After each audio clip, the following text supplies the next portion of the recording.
can you start by telling us your name? Ted Whaley, And what rank did you acquire in Trinity House? PK, And how many years did you do before you retired? 36. And you're now, what's your rank now? Just the attendant. At what lighthouse? Cromer Lighthouse. Can you tell us where you actually joined? 1956 when I joined. And we did a month at Harwich under the famous Tex Ritter, the PK instructor. After the month, the 6 of us all split up.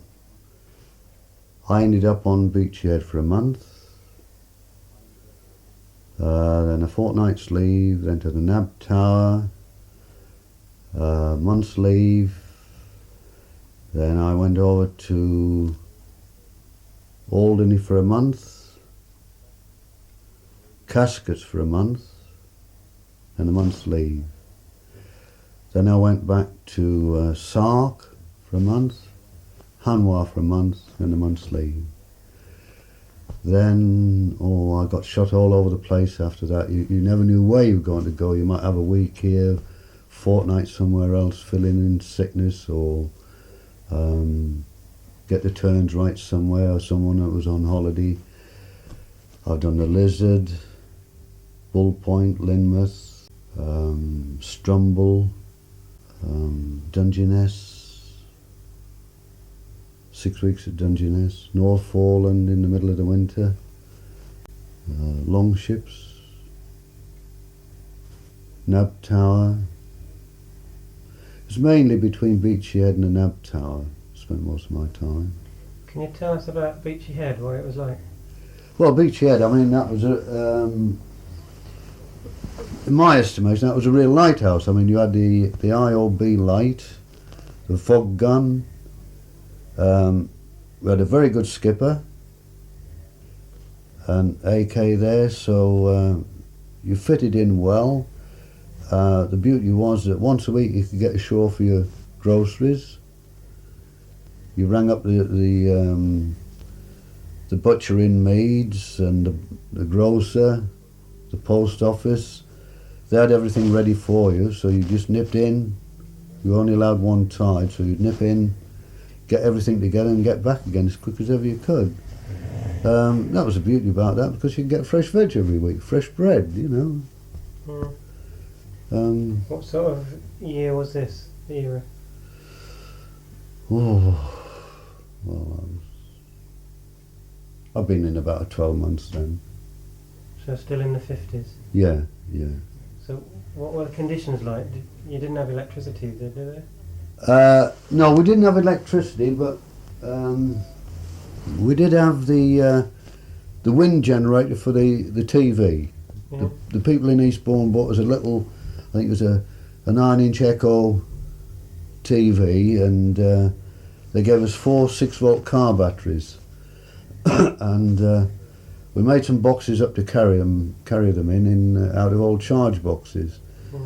And while 2 were away and these cars being charged, we were using the others, but it only allowed you an hour's viewing every night, mainly the news and one other programme, and then that would be it. Until, I mean, if we had a ways and means of getting them into Meads, where we used to take the old radio accumulator to be charged, fair dues, you know, we could have had it done. But who's going to cart 2 car batteries along the beach along there, you know, right up into Meads? If it had been done by boat, out of Eastbourne, right round, you know, to the lighthouse, it'd been okay. But I enjoyed Beachy Head. I think it was a good lighthouse. So does that mean you had tilly lamps and stuff like that? Yeah, the old tilly lamps. In the winter, it give the lighthouse or the kitchen and the tower that little bit of extra warmth. But in the summer, when you had to have the windows open and the old moths were round the lamp, it was a bit different, you know. I mean, the fog gun, that was a bit frightening at first, because you see at Harwich they had they had one rigged up in a yard there, but he was only allowed to use detonators, was the instructor. So when you first went out to a real lighthouse with real charges, you know, and you bang one of these off, what the hell's gone wrong? And especially being under Beach Head with all the cliffs echoing it, you know, it just multiplied the sound a little bit more. But yeah, it was interesting. So what's the routine for sounding for fog then? How do you go about it? With this? If you looked out towards the east and you couldn't see the Royal Sovereign Lightship, and if you looked to the west, I think it was there's a marker of some sort out to the west. If you couldn't see either of those, then you had to start sounding. And what was the routine then? You know, actually starting the thing up. Well, the routine was that you were on lantern watch, so you'd have to go and call out the guy who was on fog watch. You see, who was like practically day off. Yeah. So you were ending up doing like a double shift. If it was foggy in the afternoon, you'd put the light on an hour earlier than the normal light-up time. If it was still foggy in the morning, you'd leave it on an hour longer. Leave the main light on. But when you finish your lantern watch, when you put the light out, then you take over the fog watch and the other guy would go back to bed or wherever. It was easy, you know. Some people complain. I think, was it Eddystone? I think it was the Eddystone. They used to they had outside loading, where you had to load the charges on the outside, where Beachy, you just had a couple of little hatchways and you just open them up, and put your hands through and you could get hold of the tumbler and clip your charge on and wind it back up again. But you couldn't fire a charge while the arm was down. The only time that would fire was when the arm was absolutely perpendicular and then it made contact at the top.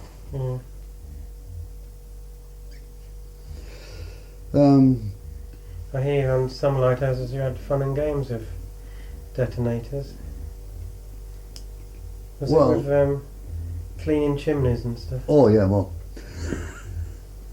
it's all unofficial. That's It might get somebody into trouble. Well, it happened years ago. Yeah, no. Clear the chimney. Just put a couple of put a detonator in one of the hatchways in the chimney and just fire it off. Or if you went outside, if you were just a couple of charges, you know, put a couple of charges on the jib, wound it right up, and fire them off. That was guaranteed to clear the chimney because if you were going to start sounding for fog, you always went down into the kitchen and told the guys in the kitchen, hey, batten that stove down, make sure everything's okay because I'm going to start sounding, you know. So they shut the doors, put the lid on and everything to make sure that the soot didn't come back down. So if you forgot to tell them? Oh well, that was you were in trouble. There'd be hell on. You'd be in dead trouble then. They wouldn't like you for that. And when you were sounding for fog, did that affect the main light at all, being a mantle? Yes, sometimes it would shatter the mantle. All depends. If it was a new one, then you could get away with it. But sometimes, if it was an old mantle, the vibration would shatter that mantle, and then you'd have to nip in underneath and get a new mantle. We always had spare mantles already made up, you see. So just whip the old one off, put the new one on, just twiddle it around a little bit, and once it had taken shape, you just took the little loop off at the top and let it go into the proper shape. In that sort of era, did you have to stay up with the light all night? Oh yeah, yes. You did. Well, yes, because you see, there's some lighthouses where, like Beachy, you had to wind up every hour. Yeah. That's the clockwork. The clockwork, wind the weight up every hour. So it just wasn't worth the trouble going all the way down to the kitchen. You would go down, you go down about, say, 12:30, put the kettle on, ready to make the middle watchman a cup of tea. There's some half-hour wines. Bull Point used to be half-hour. Oh, admitted, Bull Point was only a little tiny tower, but there was so many wines on it, you see, that by the time you wound up, you got your breath back. It wasn't worth going anywhere. So on Beachy, if you're up there all night with the light, what's it like in the winter doing a watch up there? Bloody cold. Yeah. Cold because my first winter on there, the wind you always had the bottom half of the door open, the tower door, to vent the place, you see. And it was coming up through there and up through the grating, straight up my trouser legs, you know. God, it was perishing. So I got on the phone to my wife and she sent me out a pair of fur-lined boots, duffel coat, and a big submarine sweater, you know, the old white roll neck sweater. It was cold. I mean, you used to go inside the lens to warm your hands up, you know, because you were opening the hatchway every 5 minutes, putting the charges on. Then every now and again you'd have to go out and gather all the detonator wire up that collected up outside as well.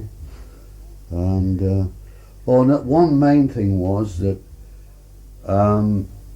prior to handing over the watch, you'd go down to the magazine and you'd take out the appropriate number of charges and detonators that you'd used and stock up that box. There's 2 boxes, one with detonators in, one with charges.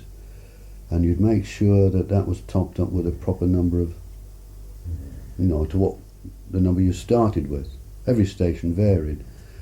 And you'd always leave 2 up there ready for him, the man coming on the watch, to fire.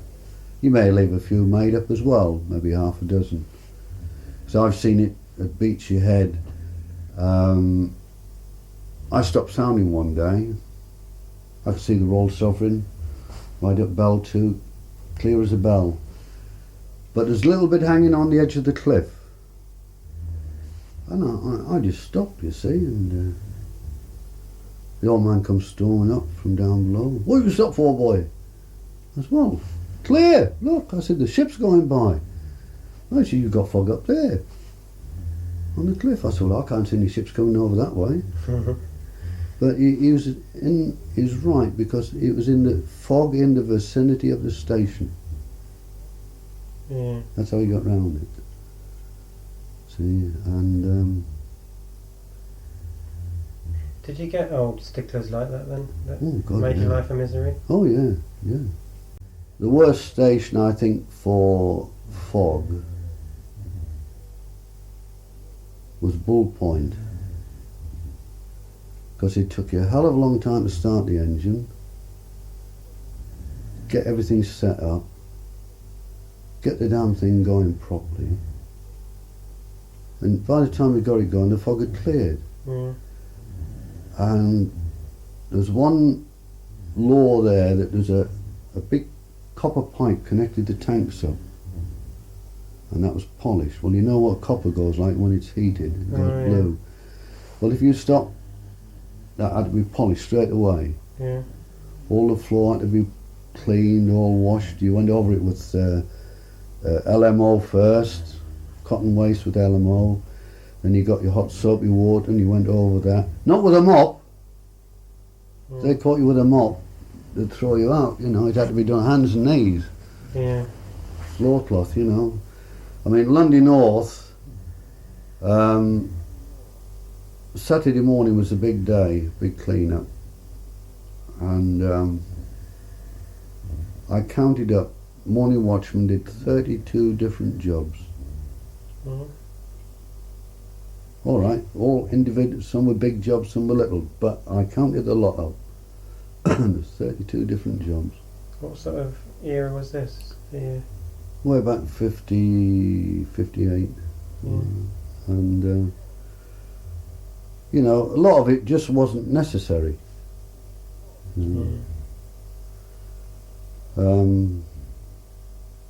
Strumble Head was another one. You walk around with a tin of metal polish and a duster in your hand all day. That's all they ever thought about was metal polish. Yeah. At that particular station, you know, that was a fog gun, but that was electric light and the fog, and the fog gun. So that wasn't too bad. You put the main light on and you could sit back and wind the old fog jib up and down for a pastime. You didn't have to worry about the oil light, you know, shattering the mantle or going down and have to put a few pumps of air into the air tank for the IOB, you know. Yeah. I think the main thing was that you were kept busy. You had a routine and you stuck to it, you were kept busy, and well, I never got bored, not like some of them. Can you tell us a bit about the old engines, Hornsby's and stuff? Oh, Hornsby's, yes. When we're at Alderney, there might be somebody who can recollect this better than I can, but I was told by a PK that was at Alderney when it actually happened that just prior to handing over the watch, he'd been round, put the oil can round, filled all the oil cups up, put the LMO in the tank, which was in the base of the engine, cleaned everything up, pulled the old weight clock up for the solenoids for the coders, washed all the floor, everything. You're just going through the passageway, come out the engine room door into the passageway, and there's one almighty bang, and the flywheel on the engine that was running had just disintegrated. But having said that, they were nice engines to get started. There was no problem with them. You got the old blow lamp on them. If you give them quarter an hour, 20 minutes, and you made sure that they were nice and hot, you had your air turned on, they'd start no problem. But were they scary when you didn't know anything about them? Well, yes, because to go from Harwich, where you'd just been taught the basics of everything, and to go to a lighthouse, I mean, I was lucky when I went to Beachy, because that was just what I'd been taught at Harwich, you see. But when you go to a place where you walk in and there's these great big engines that you've never ever seen the like of it before, and you think, crikey, I've got to start that lot up eventually. So what Trinity used to do was they'd send you to a station to get your fog signal ticket in. Now I was sent to Dungeness in the middle of winter, and Dungeness being a four-handed keeper, you ended up every morning going down to the engine room with 4 different keepers. So the PK was teaching you his way, the senior hand was teaching you his way, the next guy and the next guy were teaching you their ways, you see. So after about a fortnight of this, the old man said, right, he said, I think you can go down and start up on your own. So I said, well, which way do you want the engine started, skipper? Your way, Les's way, Jack's way, or... See, that was a problem. And they were Crosleys. And there's no other station in the in the service with that type of engine. Now, had I gone to, say, Alderney or Sark, where they had the old Hornsby's, that would have been better, because most of the stations had them. There was only Caskets that had Blackstones, St Anne's had Blackstones, couldn't have anywhere else. But they were cold start, you see, you didn't have to worry about a blow lamp. All you had to do was you unscrewed a little plug, put a cartridge in, like a a firecracker almost. Just lit the fuse, screwed it back in, give it a couple of seconds, pull your air on, away she'd go. That was a Blackstone. Yeah, and they were very, very quiet engine. They run very, very quiet. I think the hardest thing in those days was setting the pressure right on your relief valve to get it to blow off at the right pressure, because you had a valve somewhere in the system that varied in different stations, where you once you got the air to start the engine, you turned that off, made sure that you kept the air in that tank for the engine. Then you would open the air up to the fog signal proper, set your coder going, then you'd start with this relief valve. You'd have to keep turning it one way or the other, then locking it to get it to blow off, say it's 60 or whatever it was. And some of them were very fussy, the old PKs. They'd walk in, you know, that's over the top, that, or that's a bit under, you know. Well, temperature could have a lot to do with that. Mm. You have a hot day, you're going to get more pressure in there than on a cold day, you know. It's going to build up gradually, isn't it? But they couldn't see that. They couldn't see anything like that. So every station varied in routine, and the engines, they all varied. I mean, London North, we had 2 upright Gardners, 4-cylinder Gardners, 2 Crosleys for charging the batteries for the radio beacon. We had a little bit of electric light, not a lot. Mm. Kitchen, dining room, passageway. Nothing, that was it. Mm. What were the Crosley engines like then? Oh, they were lovely. Yeah. Yeah, there weren't much trouble at all, really. There again, if you looked after them, kept them clean, and did what the guy that was instructing you, if you did exactly what he told you, you couldn't go wrong. The biggest engine I had anything to deal with, Scurry's was the first one. We had 4 4-cylinder Gardners, 2 twins and 2 singles. Mm. Well, the big ones were used for the foghorn, and the others, the small ones, were used for the light, for the main light. So you ran a twin tonight and a single tomorrow night. A twin so you could charge the batteries. Tomorrow night you put a single on. The big ones, at first we did have a little bit of trouble with, because when I went there was a new crew, practically new crew took over, and we had a bit of trouble starting one. Anyway, we got a very good mechanic sent out, Bill Guppy. A lot of people remember Bill, and Bill soon sorted that out. He was a very good mechanic, he was. What sort of year was this? Oh, I'm about the 60s now, early 60s. Those Ruston Hornsbys, you saying you start them with blow lamps. Yeah. Can you describe the method to get them going? Well, the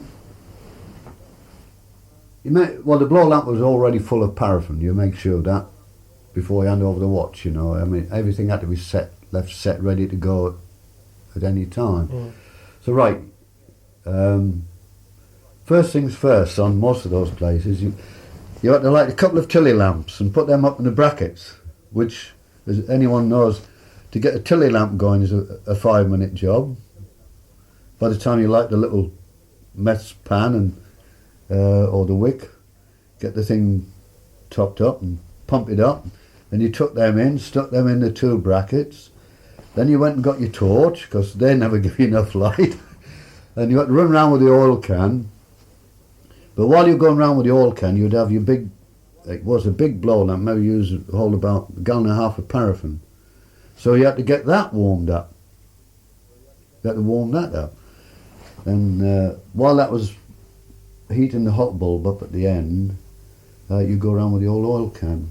just top up, unscrew a cap up maybe on the big end or something like that, give them a drop of oil, and there's these glass bowls with a little lever at the top, so when you open that, you just let the oil drip through onto the bearing. So while you're doing all that, and then you'd say, well, is she hot enough? You just give the injector a squeak, and if this steam came out, you say, all right, she's okay. Shut your little valve up. Go over to one of the sounding tanks, one of the air tanks, turn the valve on, that let the air through to the engine, and providing it being set on stroke properly, just pull this lever and away she'd go. Just shot of air into the engine and away she'd go. And you leave her running for a while before you ever dare shut your blow lamp off or turn your air off, you know. And once you thought she was nice and warm and running okay, you go up to the tank, turn the air supply off, shut your blow lamp down, and you just proceed to start up for fog in the normal way. And then you'd make sure that blow lamp was topped up again, filled it with paraffin. When you had the blow lamp on, what sort of flame did you have out of that? Was it very crikey, big? you could have one about 3 foot long if you were careful. I tell you, it's just like a jet engine running. So that would be quite frightening, I suppose. Yes, to A novice. a novice, it was quite a frightening thing. Yeah. And there's this thing I was told that if you don't get it right with that burst of air to start with, you can make the thing run backwards. Is that You right? can, yes, you could get the engine to run backwards. Oh yeah, that's been known lots of times. And once you're finished, you've then got to leave it all ready. Everything had to be spot on for the next guy or the next time. I mean, you might start 2 or 3 times in your watch. That was that's how prepared you were, because, you know, you could go off watch, and if you left it in a mess, it might be in that mess when you come back on watch in the morning. See, there's a place, Suter Point. Now, Suter Point, in the winter, you could say 3:30, 4 o'clock, start the foghorn up. No problem. And I was up there when they were doing the first modification, when they were taking the old Hornsbys out. They got them out and they were putting the present engines in. And down in front of the fog signal house, we had a little temporary thing running off a Broomway compressor. 3:30, 4:15 every night. You go up, put the light on, main light on, sector light, come back down, and you just went round the back of the engine room, started this thing up automatically, and away it would go. And round about 5:30, 6 o'clock, you'd hear a little squeak. It was getting smaller and smaller and smaller was the sound, and we found out why.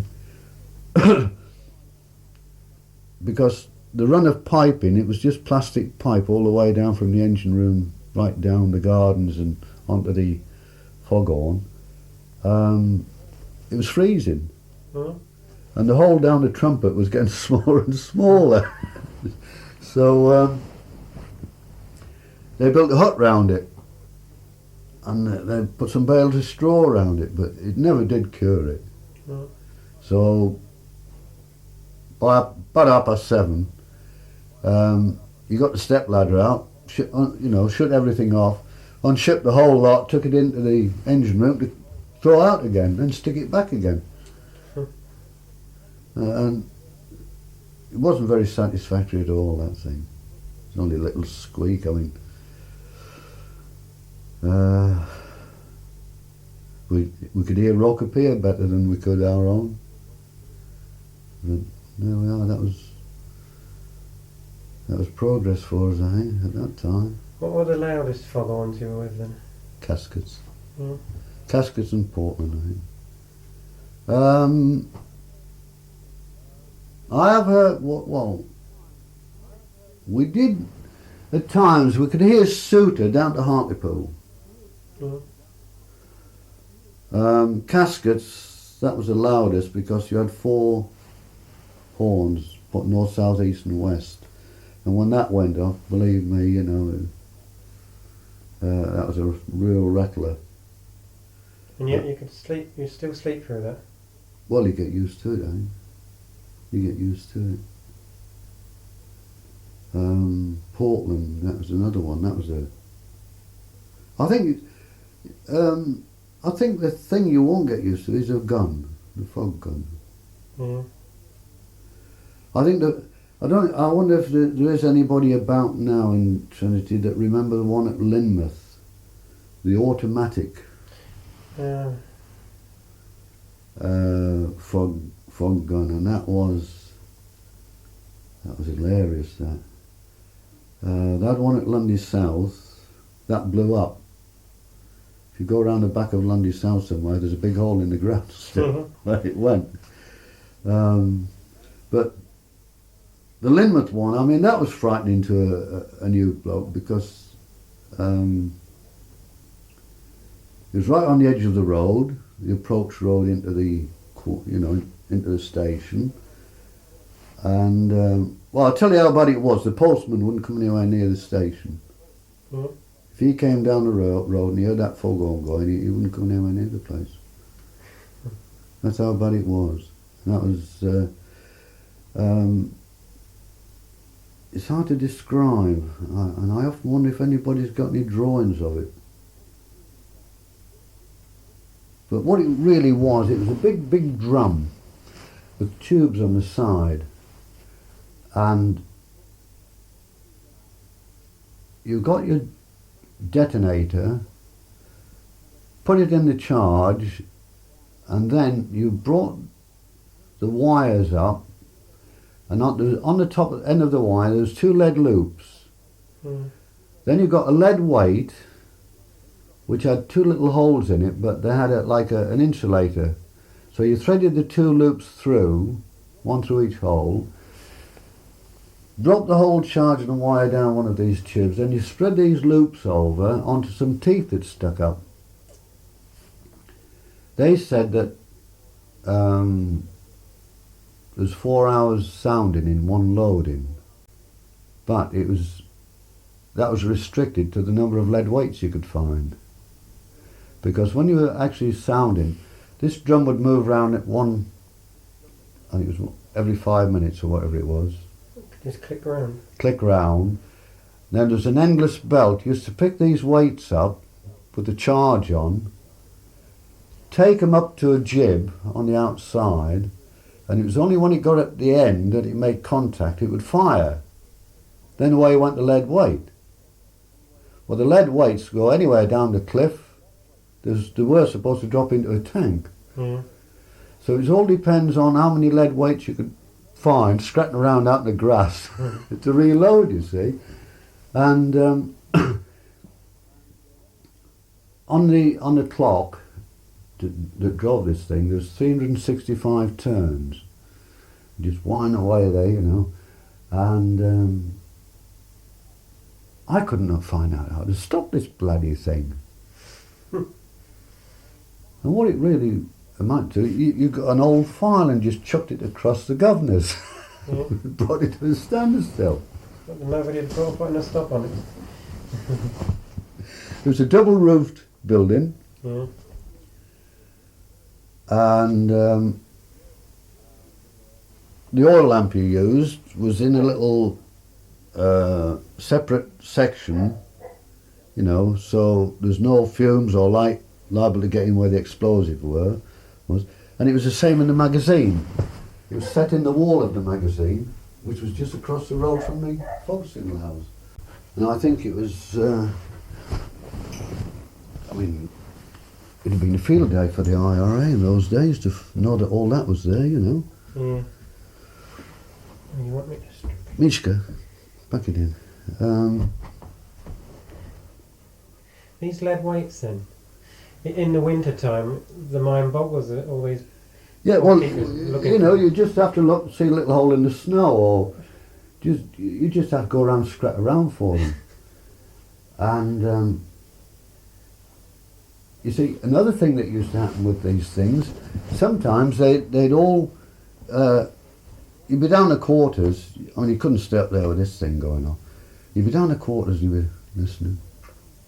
The bloody thing's not going. and you nip out your quarters, run all the way up there, and you just get near it, and you've got a collection of about 4 or 5, you know, and the one comes up that goes off and set the bloody lot off. So there's another 4 or 5 weights you got to go and look for, you see. I bet if anyone went back there now, you're going on the right hand side as you go down the steps, the wall comes round on a curve. I bet if you went on that hillside you'd still find some. Yeah, I'll bet a pound to a penny there's some there. They're like 2 little mica or red insulators threaded through to thread the 2 lead loops through. You had quite about 18 inches of wire, you know. I'll tell you one incident that old Tex Ritter taught us. When he was on Beachy Head, the fog jib jammed in the middle of the night. Now, it was only a worm drive that used to bring the jib up and down. Mishka, and say that's your lantern, there's a fog jib, you put your ladder this side. So Tex, without telling anybody, this is marvellous health and safety, I think. Tex, without telling anybody, just went and got the torch, climbed up the ladder, and away around and unjammed it all. Took all this old detonator wire out. Now on the way back round to where the ladder was, he lost the bloody torch, didn't he? And he's there hanging on to the rail around the middle, and he's, where's that ladder? Feeling for the ladder. And he said he got in such a state, and I can understand him, that the beams were standing still and the lighthouse was going round. And it took him about an hour or so to get somebody out, you know, shouting at him. I mean, he was a big chap. He's well over 6 foot, you know, and it took him about an hour to get somebody out to show him where the ladder was. I mean, if that had been me, I'd have took a rope with me and tied it onto that rail to show me where the ladder was. Did you get many accidents in those days? Not really, I think. Was that more luck than... Oh, they were very lucky, very lucky. I think most of the accidents was on reliefs. Wolf, Bishop, Smalls was a bad place. I think the worst lantern of the lot I've never seen it done. I've never been actually there when it was done, but I've seen how it was done, was Withensea. You had to put the lantern ladder over the rails, over the gallery rails, to hook it on, and then lash it to the rails, but the ladder was hanging on the outside over the street, so to speak. And that was a big lantern, Withensea. I think it was one of the tallest in the country. I know when we were going down from Paddington to Penzance, when I was appointed to Longships,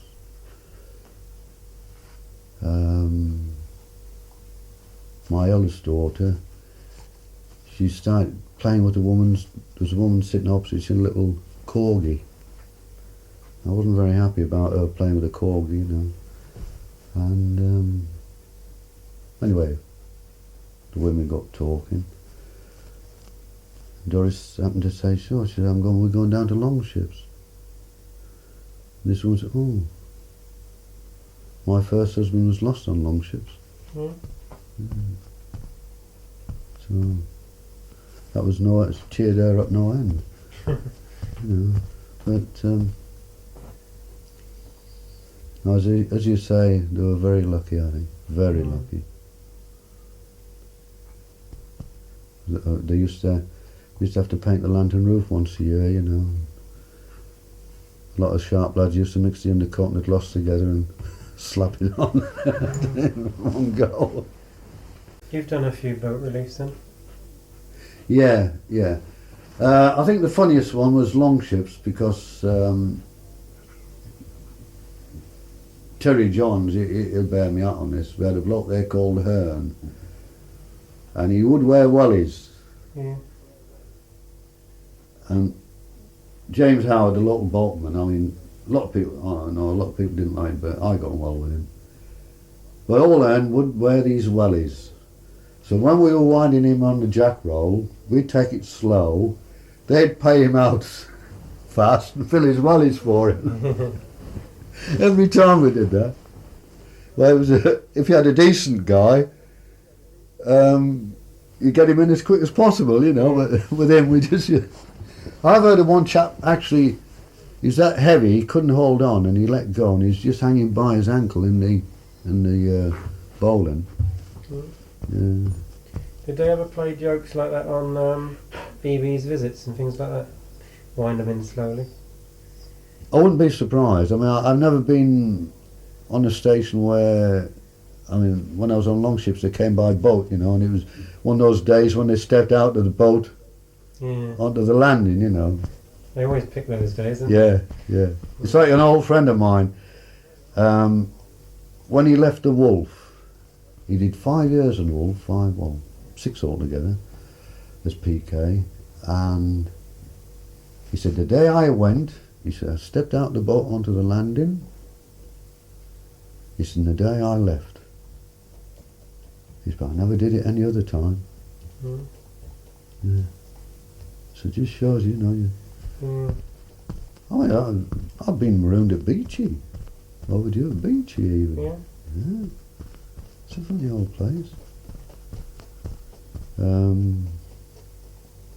Get one coming from the west, you know, over the landing, fill the motorboat up. It's a funny old place, Beachy. So the Beachy Head, you still had to do like a boat relief there then? Well, yes, because although you did a boat relief,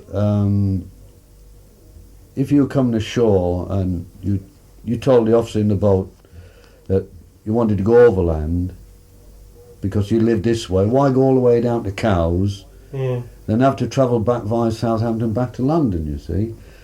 So if you told the officer in the boat that nobody going ashore, we're going overland, right, fair dues, and they just sterning away, you see. And another beauty was that being Beachy Head, you didn't have to take so much stores with you. Because you knew in your day off or one day in the week, one or two of you would nip into town and get all the essentials, you see. So, and you could get it cheaper as well than in Cowes.